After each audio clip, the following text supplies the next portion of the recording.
नमस्कार, एक बार फिर से स्वागत है आप सभी का विजय पथ पर। इस वक्त हम मौजूद है परेड ग्राउंड में। कल ही 38वें राष्ट्रीय खेलों का शुभारंभ हुआ जो कि उत्तराखंड में हुआ, जो कि उत्तराखंड के लिए बहुत ही गर्व की बात है। लेकिन बीते एक दिन के बाद ही लगातार यहाँ पे ऐसी खबरें आ रही हैं जो कि शायद से उत्तराखंड खेल विभाग को भी ये देखनी पड़ेगी। इस वक्त हमारे बीच आप देख पा रहे होंगे कई सारे युवा जो हैं जो कि राष्ट्रीय खेलों का हिस्सा हो सकते थे इस साल, लेकिन इनको मौका नहीं दिया गया। तो चलिए इनसे जानते हैं कि असल में पूरा का पूरा माजरा क्या है, क्या चीज़ें यहाँ पर चल रही हैं। तो भाई पहले तो आपका क्या नाम है? नमस्कार, मेरा नाम अनिल सिंह है। मैं टेरी गढ़वाल का रहने वाला हूँ।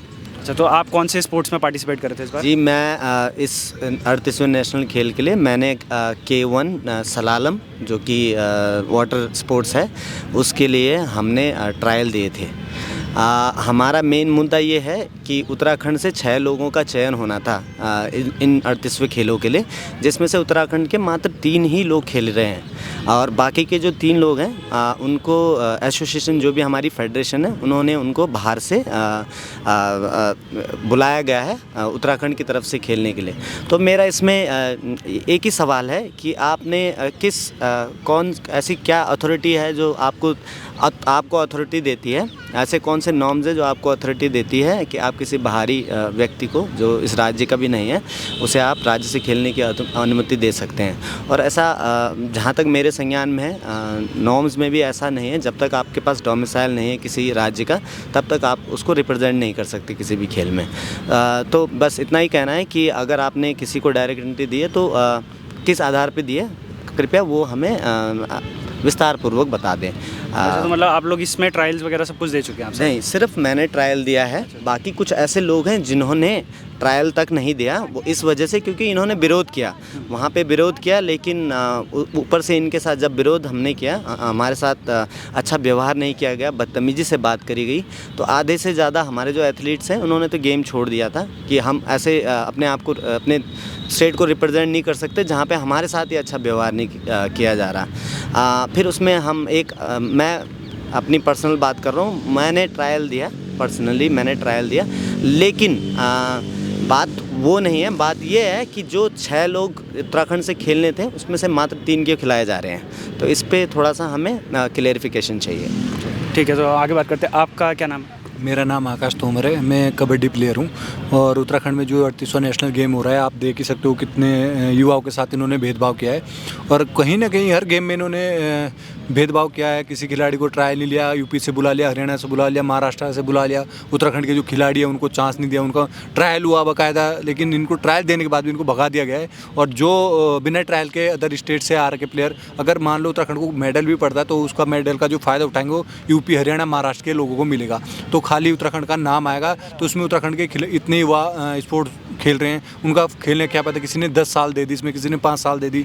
और इतने बेरोजगार, पहले एग्ज़ाम बेचे गए, अब युवाओं को स्पोर्ट में भी, स्पोर्ट की सीटें भी बेची जा रही है, बाहर से खिलाड़ी बुलाए जा रहे हैं। और ये जो उत्तराखंड फेडरेशन वाले हैं, मतलब ये इतना धमकियाँ दे देते थे बच्चों को कि तुम इस पर कुछ कार्रवाई करोगे तो तुम्हारे ऊपर हम लाइफ ख़राब कर देंगे। किसी कोई पुलिस वाला है, कोई जॉब वाला, कोई हमारा सपोर्ट करता है, उनको बोलते तुम्हारी नौकरी खा जाएंगे, ऐसे करके इनके व्यवहार रहते हैं। लेकिन इन्होंने अपने घर की फेडरेशन समझ के, अपने बाप की फेडरेशन समझ के अपने मन मर्जी करते हैं, किसी भी बच्चे के साथ भेदभाव कर देते हैं, जिसका सिलेक्शन ये चाहते कर देते हैं। एक रात में बाहर से बुलाते खिलाड़ी बुला लेते हैं जिसके पास डोमिसाइल नहीं होता, न उत्तराखंड का कुछ भी वो नहीं है, उनसे संबंध नहीं है, उनको बुलाया जाता है। तो आप देख सकते हो उत्तराखंड में कितनी भेदभाव हो रहा है खिलाड़ियों के साथ। अच्छा, तो आपने किन किन विभागों में जो है ये सब अपनी बात कहाँ आपने रखी और कहाँ से आपको ये, मतलब जिस तरीके से आप कह रहे हैं कि आपको बोला गया, कुछ बुरे शब्द भी कहे गए, तो ये कहाँ हुआ ये? देखो, हमें खेल मंत्री रेकारी के पास भी गए थे, वहाँ भी हमने अपनी बात रखी। उन्होंने साफ तौर पे कहा कि इनसे हमारा कोई संबंध नहीं, कोई लेना देना नहीं, ये अलग चीज़ है। तो अगर इनसे कोई संबंध नहीं है तो खेल मंत्री किस लिए? और ऊपर से हम DSO सर के पास गए, उन्होंने कहा हमारा भी इनसे कोई संबंध नहीं। तो आखिर में इस फेडरेशन को चला कौन रहा है, कौन फंड दे रहा है? और बच्चों को इसका अधिकार है। अगर मेडल पड़ता है तो गवर्नमेंट इसको फिर जॉब क्यों देती है, अगर इनको उत्तराखंड सरकार का इनसे लेन देन नहीं? ये साफ तौर पे एक मिली भगत है ना, इसमें सब इन्वॉल्व है। चाहते हैं कि मेडल पड़े, उत्तराखंड के युवा बर्बाद हो, हर चीज़ में खिलवाड़ कर रहे हैं, किसी भी तरीके से युवाओं की आवाज़ नहीं उठाई जा रही है। ये किसी से डरते नहीं, साफ कहते हैं हमारे कोई कुछ नहीं कर सकता, हमारे साथ नेता हैं, सब कुछ इनका अपना ही है, इसलिए किसी से डरते नहीं है। तो मतलब यहाँ पर भी एक और बार फिर से वही वाली बात आ गई कि नेताओं का सपोर्ट जिसके पास है वही सब कुछ कर सकता है। तो भाई आपका क्या नाम है? मेरा नाम सोहन राणा है और मैं कायाकिंग स्पोर्ट्स से हूँ। मैं ऋषिकेश का रहने वाला हूँ। तो मेरा भी वही मुद्दा है। अब ऐसा तो है नहीं कि हमारे पास प्लेयर नहीं है। अब जितने हमारे प्लेयर्स हैं अंतर्राष्ट्रीय, नेशनल, इंटरनेशनल लेवल पे खेल रखे हैं, तो इनको और हमें जो मौका मिलना चाहिए था वो मौका नहीं मिला मतलब। तो अभी क्वेश्चन ये है कि मतलब बाहर के प्लेयर जो आ रहे हैं यहाँ पे वो कैसे खेल रहे हैं मतलब।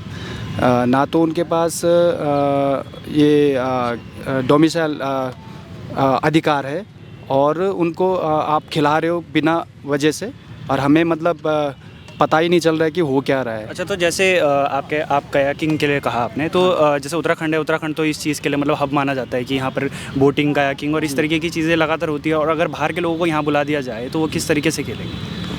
भाई वही हमें पता नहीं लग रहा है, हमें कुछ भी पता नहीं लग रहा है कि रूल क्या है, रेगुलेशन क्या है इनके, और क्या किस बेस पे इनको खिला रहे हैं। हमें तो केवल ये पता लग रहा है कि तुम अगर ऐसा नहीं करोगे तो तुम्हें हटा दिया जाएगा। हमारे पास बहुत सारे प्लेयर हैं, वो आके खेल सकते हैं। तो इसका मतलब क्या होता है? मतलब इसका मतलब तो ये होता है कि आप उत्तराखंड के हो, आपके ऊपर हम बैठ रखे हैं मतलब।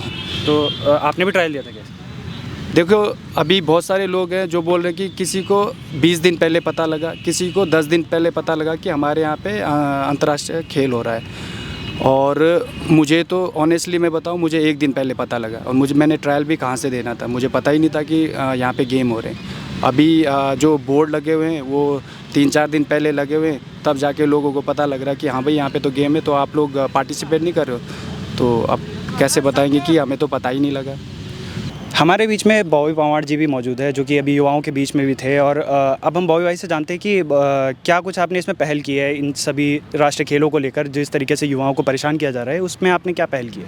नहीं, देखिए, जिस प्रकार से हमें जानकारियाँ मिली और जिस प्रकार से सूचनाएं प्राप्त हुई, उसके बाद हम लोगों ने इसका संज्ञान लिया, और इनके जो एसोसिएशन के जो यहाँ पर जो सेक्रेटरी है उनसे बात की, और उन्होंने कहा है कि जिस प्रकार की जो चीज़ें वो हमें अवगत करवा दें। तो हमने एक पत्राचार के माध्यम से वो चीज़ें भेजी है। जिस प्रकार से आप देख रहे हैं सोशल मीडिया पे कुछ वीडियो भी चल रहे हैं जिसमें तेलंगाना की टीम भी आरोप लगा रही है कि उत्तराखंड की टीम ने बाहर के खिलाड़ी खेलकर हमारे साथ अच्छा नहीं किया। झारखंड की टीम आरोप लगा रही है, उसके साथ साथ वो हैंडबॉल में कह रहे हैं, उसके बाद राफ्टिंग वाली उसमें हो रही है। तमाम ऐसी सारे फेडरेशन में मुझे लगता है कि बहुत सारी खामियां हैं जिसमें बाहर के खिलाड़ियों को रख लिया गया है। तो मुझे लगता है कि इसका संज्ञान उत्तराखंड सरकार को या उत्तराखंड जो यहाँ के जो एसोसिएशन है उनको और सभी फेडरेशनों के जो अध्यक्ष वगैरह हैं उनको लेने चाहिए, और हमारे युवाओं के साथ इस प्रकार का व्यवहार ना हो, उनके अधिकारों पर कुठाराघात ना हो, इसके लिए अभी भी हम यहाँ पर संघर्ष कर रहे हैं, और भविष्य में ऐसी घटनाएं ना हो उसके लिए भी संघर्ष करेंगे। तो निश्चित तौर पर हमने ये संज्ञान में उनके डाला है, तो कुछ ना कुछ निकल कर आएगा। परंतु इस प्रकार से जो कुठाराघात हो रहा है ये बड़ा दुर्भाग्यपूर्ण हमारे उत्तराखंड प्रदेशवासियों का है। यही नहीं, इसके साथ साथ जो आपने देखा कि खिलाड़ियों के लिए ट्रैवलिंग के लिए जिस प्रकार से जो वाहनों की व्यवस्थाएं की गई है, मैं देख रहा हूं कि लगभग 90% वाहन ऐसे हैं जो अदर स्टेट से मंगवाए गए हैं।